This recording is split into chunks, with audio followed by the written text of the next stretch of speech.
रोज़ाना ऐसे इस्लामिक वाक़या सुनने के लिए हमारे चैनल को सब्सक्राइब ज़रूर करें।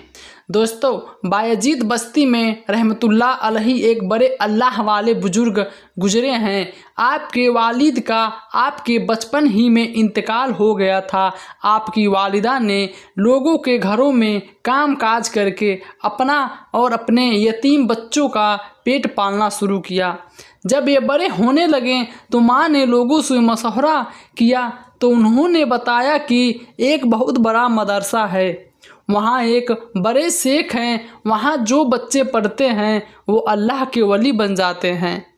हमारा मशवरा ये है कि तुम अपने बच्चों को वहाँ दाखिल करा दो। बेबा माँ अपने 3 बच्चे को लेकर उस मदरसे में पहुँची।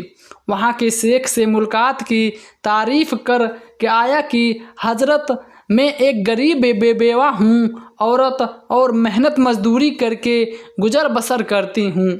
इस यतीम बच्चे को साथ लाई हूँ। यह गलियों में खेलने लगा, मुझे डर है कि कहीं बिगड़ न जाए।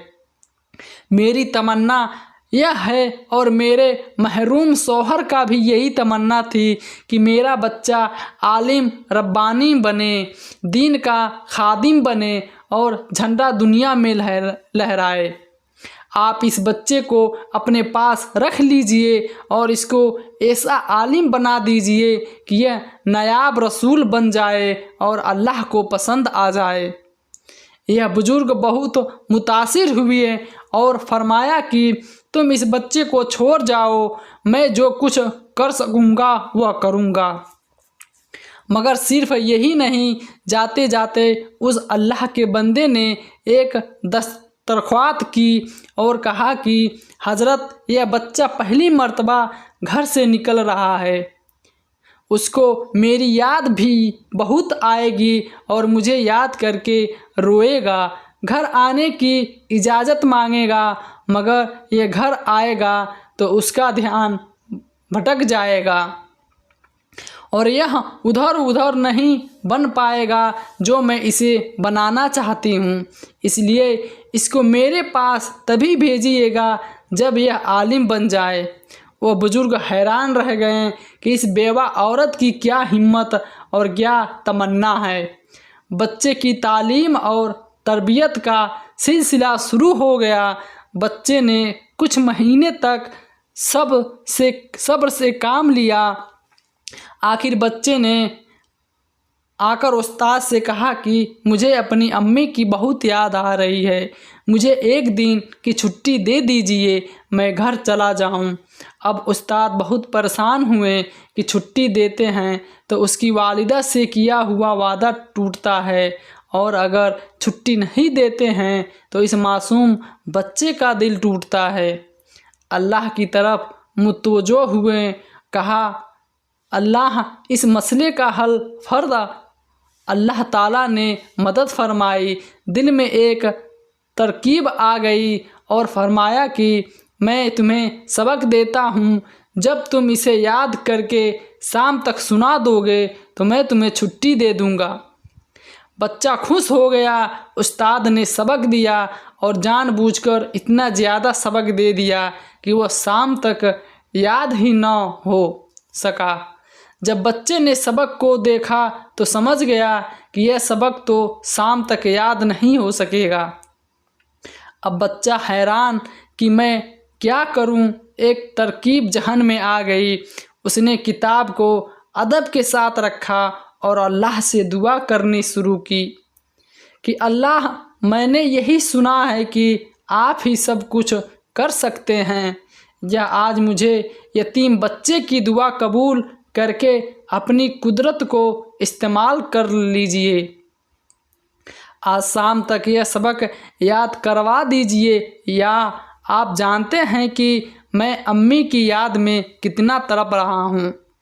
अल्लाह मेरे टूटे दिल को सुकून दीजिए। खूब यकीन के साथ दुआ की और फिर से सबक याद करने बैठ गया और शाम तक उसे पूरा सबक याद हो गया। उस्ताद को यह यकीन था कि सवाल ही नहीं पैदा होता कि इतना सबक बच्चा याद कर लेगा। बच्चे ने सबक सुनाना शुरू किया और पूरा सबक सुना दिया। उस्ताद समझ गए कि इस बच्चे का मामला कुछ और है। अब उस्ताद ने घर जाने की इजाज़त दे दी और दुआओं के साथ रुखसत कर दिया। बच्चा खुशी खुशी घर की तरफ रवाना हो गया, हंसता खेलता जा रहा कि मैं यूं ही अम्मी से मिलूँगा, आजाब दूँगा, फिर छुप जाऊँगा, फिर अम्मी से लिपट जाऊँगा, फिर अम्मी मुझे खाना खिलाएगी, फिर मुझे अम्मी अपने पास बुलाएगी। इन्हीं ख्यालों में वह मासूम बच्चा घर की तरफ बढ़ता जा रहा था। घर पहुंचा तो घर का दरवाज़ा बंद था।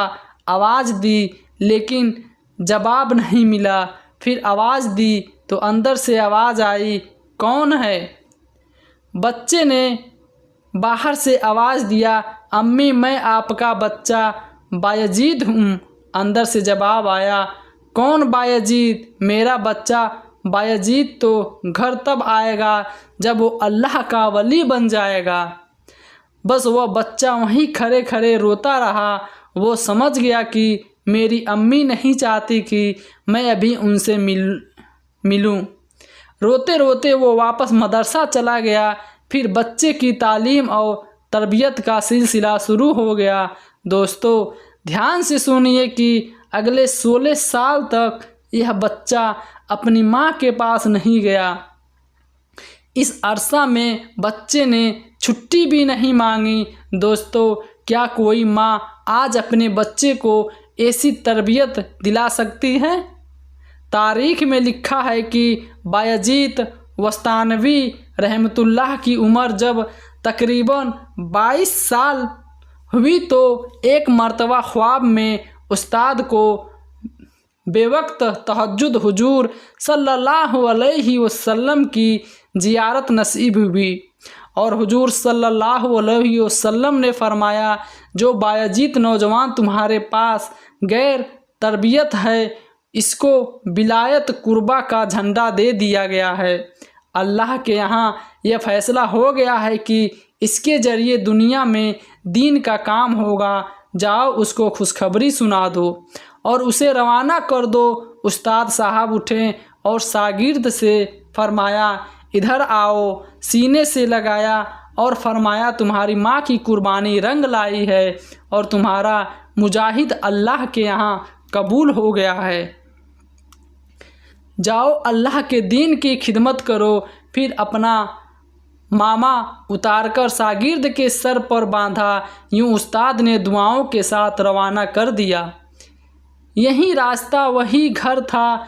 उन्हीं गलियों में फिरते हुए वह घर पहुंचा तो देखा कि दरवाज़ा बंद था।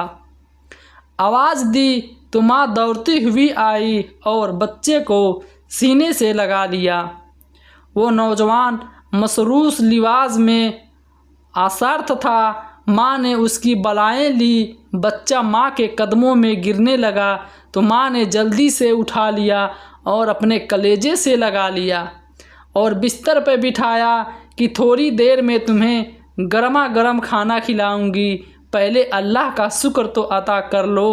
पुराना बोरिया बिछाया और माँ ने 2 रकात नमाज की नीयत बांधी। फिर दुआ की कि अल्लाह मुझे बेवा का शुक्र कबूल कर लीजिए। आपने मेरी दुआ कबूल कर ली, मेरे महरूम शौहर की तमन्ना पूरी कर दी। सलाम हो बायजीद वस्तानवी पर और सलाम उनकी दलील कदर माँ पर। इस अजीज बेवा औरत की अजमत व हिम्मत को देखिए। इमाम तिरजमी रहमतुल्लाह अलैह अपने वक्ता के बहुत बड़े मुहत्तदीन और हकीम थे। हदीस की मशहूर किताब तिरमिज़ी शरीफ इन्हीं की लिखी हुई है। अल्लाह रब्बुल इज़्ज़त ने आपको इस कदर हुस्न दिया था कि लोग देखकर फरिश्ता हो जाते थे। इसके साथ साथ आपको बात ने हुस्न दिया कि वो जवानी के आलम में एक दिन अपने मजहब में बैठे हुए थे कि एक औरत अंदर आई और आते ही उनसे अपना चेहरा खोल दिया। वो औरत निहायत हसीन जमील थी। वह आपसे कहने लगी कि मैं आपके हुस्न पे फ़िदा हूँ और कई दिनों से मौका की तलाश में थी।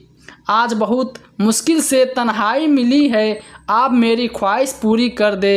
इमाम तिर्मिज़ी रहमतुल्लाह अलैहि के दिल पर खौफ खुदा इतना गालिब हुआ कि आप रो पड़े और इतना रोएं कि वो औरत नादीम होकर वापस चली गई और आप देर तक रोते रोते रहें।